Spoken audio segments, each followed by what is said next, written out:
Hello students, today's class for class 12 chapter 7 कर रहे हैं। एक्सरसाइज 7.2 पे हैं हम। क्या है एक्सरसाइज 7.2? इससे पहले हमने इंटीग्रेशन में क्या किया है वो बता देते हैं आपको।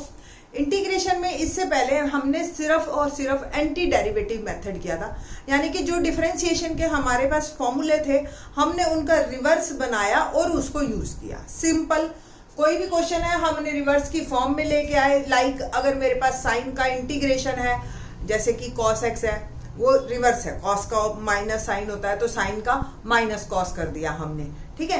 tan x किसी का डिफरेंशिएशन नहीं होता तो हमारे पास tan x का इंटीग्रेशन नहीं है। अब अगर tan x का हमें इंटीग्रेशन निकालना है तो हम किस तरीके से करें, या हमारे पास क्या फॉर्मूला बनेगा? इसके लिए हमारे सिलेबस में 12th क्लास के सिलेबस में 3 मेथड है। पहला सब्स्टिट्यूशन मेथड है हमारे सिलेबस में, इस पे बेस्ड हमारी 7.2 और 7.3 एक्सरसाइज रहेगी।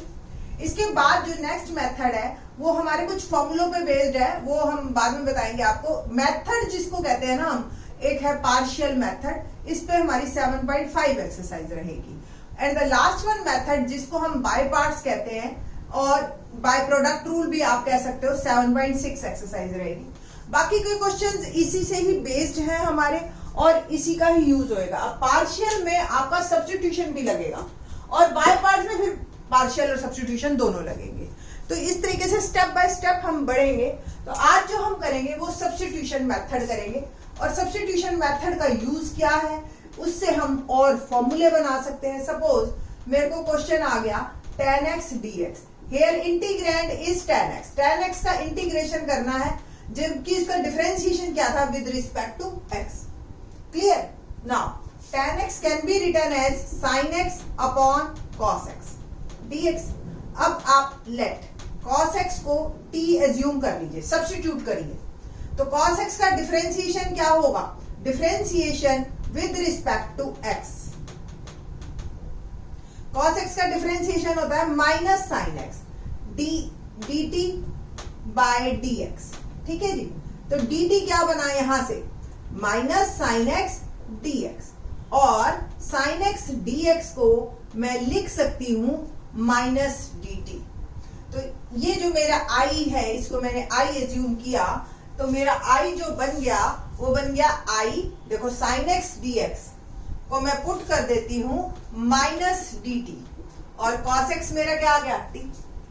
माइनस को बाहर कर दीजिए, dt अपॉन t या 1 अपॉन t dt। अब 1 अपॉन टी मैंने बताया था आपको, integration of 1 upon T is log t। बस ये तो आपको याद रखना पड़ेगा कि log t का डिफरेंशिएशन 1 अपॉन टी, तो 1 अपॉन टी का इंटीग्रेशन log t, ठीक है। तो minus log t। t log के बाद जो भी नंबर लिखते हैं वो हमेशा मॉड में लिखते हैं। रीजन बीइंग log जो है वो कभी भी नेगेटिव टर्म्स का नहीं होता, नेगेटिव नंबर्स का नहीं होता। दैट्स व्हाई log हमेशा पॉजिटिव रहता है। माइनस लॉग टी की वैल्यू वापस पुट कीजिए, हमने टी क्वेश्चन में नहीं दिया है तो आंसर भी आपने टी में नहीं देना है, आपको आंसर एक्स में ही देना है। तो टी हमने क्या पुट किया था? cos x, ठीक है जी। तो मेरे पास फॉर्मूला एक बन गया,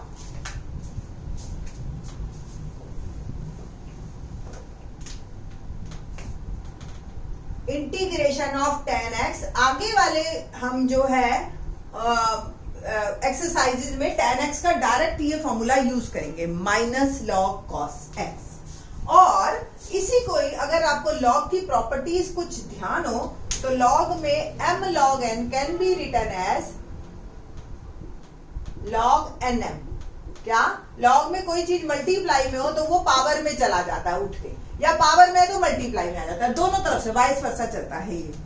तो अब यहाँ पे माइनस जो है आपके पास बाहर पड़ा है, टेक इट एज ए -1, तो आप इसको log cos x की पावर -1 लिख सकते हो, या log 1 अपॉन cos x लिख सकते हो आप, या log secant x भी लिख सकते हो। तो एज पर आवर चॉइस ये जो है हमारा जो फॉर्मूला है माइनस log cos x या log secant x, आप दोनों में से कोई भी यूज कर सकते हो। सिमिलरली एक cot x है, और देखो 4 फॉर्मूले हैं जिसके इंटीग्रेशन का हमें sin x पता है, cos x पता है। Bye anti derivative method. हमें बाकी tan x का नहीं पता, secant x का नहीं पता, cosec x का नहीं पता, cot x का नहीं पता। तो secant, tan और cot का मैं इस लेक्चर में बता रही हूँ, and in the next lecture मैं आपको secant और cosec का भी बता दूंगी। ठीक है ना। अब जो हम इंटीग्रेशन कर रहे हैं वो कर रहे हैं cot x का। सेम cot x यानी कि cos x dx अपॉन में sin x। डिनोमिनेटर वाले को आप t पुट कीजिए क्योंकि न्यूमरेटर वाला आपका dt में चला जाएगा। sin x is equal to t। अब differentiation with respect to x। sin x का डिफरेंशिएशन क्या था? cos x। और t का क्या हुआ with respect to x? dt by dx। तो dt क्या बन गया मेरा? cos x dx।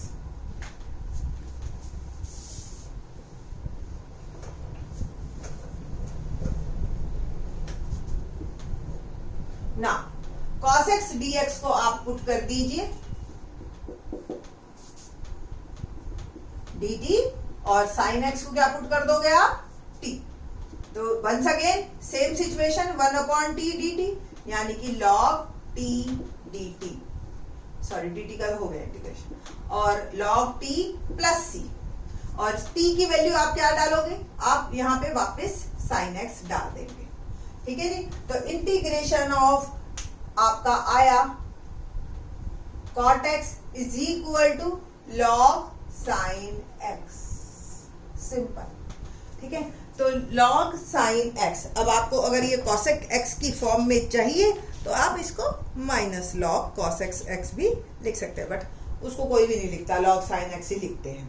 ये दो हमारे हो गए, और मैं अब एक दो क्वेश्चन करवा देती हूँ एक्सरसाइज के, और इन द नेक्स्ट लेक्चर में आपको सीकेंट और कॉसेक का भी इंटीग्रेशन का फॉर्मूला बताऊंगी। ठीक। एक्सरसाइज 7.2 क्वेश्चन नंबर 1 देखते हैं कि कैसे कैसे हमारे क्वेश्चन आएंगे और कैसे कैसे हमने सब्स्टिट्यूशन मेथड से उसको पहले रिक्वायर्ड फॉर्म में लेके आना है। हमारी जो जिस फॉर्म में जिसके इंटीग्रेशन हमें पता है हम उस फॉर्म में लेके आएंगे। तो question number 1, integrate the following function in an exercise 1 to 37। तो क्वेश्चन है मेरा 2x upon 1 plus x square dx। ना अब आपको दिखाई दे रहा है कि एक्स स्क्वायर को अगर मैं t पुट करूं तो 2x dx मेरा dt में चला जाएगा, यानी कि उसका डेरिवेटिव, जिसका डेरिवेटिव पड़ा हो वो आप ले लीजिए एज ए t। बट ध्यान रखो कि एक्स स्क्वायर को जब मैं t लूंगी और सपोज 1 प्लस एक्स स्क्वायर को t लूं तो क्या कोई फर्क पड़ेगा? तो इसका मतलब वेरिएबल के साथ अगर कोई कांस्टेंट प्लस में या मल्टीप्लाई में है उसको साथ ले लीजिए, कोई फर्क नहीं डालता है डिफरेंशिएशन में, वो जीरो हो जाता है और आपका क्वेश्चन को आसान कर देता है। ठीक है। तो let 1 plus x square is t, differentiation with respect to x। क्या आया?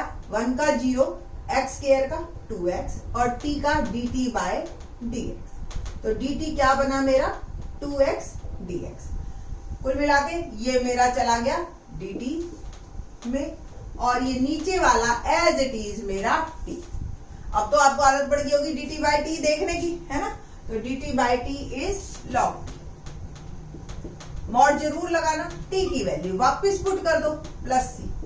तो t की वैल्यू क्या है? 1 plus x square plus c। कोई गलती नहीं है, अगर आप एक्स स्क्वायर को भी t पुट करते तो यहाँ 1 प्लस t आ जाता, log 1 प्लस t हो जाता, t की वैल्यू 1 प्लस, अल्टीमेटली यही पहुंचते आप आंसर। तो बस ये है कि थोड़ा साथ में ले लेते हैं तो काम को आसान कर देता है वो। ठीक है। तो that is question 1, substitution method. बहुत ही इजी है ये एक्सरसाइज। पहले 5 क्वेश्चन तो आपको इंटरेस्टिंग लगेंगे, बस स्टूडेंट्स की एक ही शिकायत रहती है, how do we know ma'am कि सब्स्टिट्यूशन किसका करें। आप 5 क्वेश्चन मेरे साथ कीजिए, 6th क्वेश्चन में आपको खुद ही विजिबल हो जाएगा कि हमें किसको लेना है टी। ठीक है। थोड़ा सा पेशेंस रखते हुए मेरे साथ साथ कीजिए क्वेश्चन को। लाइक सेकंड क्वेश्चन है मेरे पास, log x upon whole square upon x dx। ये मेरा क्वेश्चन है। तो क्या करना है? सिंपल, हमें let log x is equal to t। अब आप कहोगे आप तो आप ऊपर वाले को ले रहे हो, अभी तक तो सारे डिनोमिनेटर को ले रहे थे। तो लेट्स सी क्या होता है। log x का differentiation with respect to x कर रहे हैं हम, तो log x का हो गया 1/x और ये हो गया dt by dx। अब आपको दिख गया होगा कि ये dx by x मुझे अट्रैक्ट कर रहा था कि ये dt में चला जाए, ठीक है। तो it will become I log x को t पुट कीजिए t स्क्वायर और dx by x become dt, ठीक है। तो t square dt, integration of t square क्या बना, t क्यूब बाय 3। आपको ध्यान हो, integration of x raise to power n dx, x n+1 upon n+1 plus c, तो t cube by 3 plus c। t की वैल्यू वापस put कीजिए, log x whole cube, ठीक है, 1/3 प्लस c, ये आपका आंसर, ठीक है। तो ये आंसर जो है आपके पास 1/3 log x होल क्यूब, ठीक। तो कुछ कुल मिला के इस तरीके से आपके क्वेश्चन इजी बनते चले जाते हैं, ठीक है। और इसी टाइप के ही क्वेश्चन हम बाकी आने वाले अपने लेक्चर में करेंगे और बाकी सीकेंट और कॉसेक को भी करेंगे नेक्स्ट लेक्चर। थैंक्स।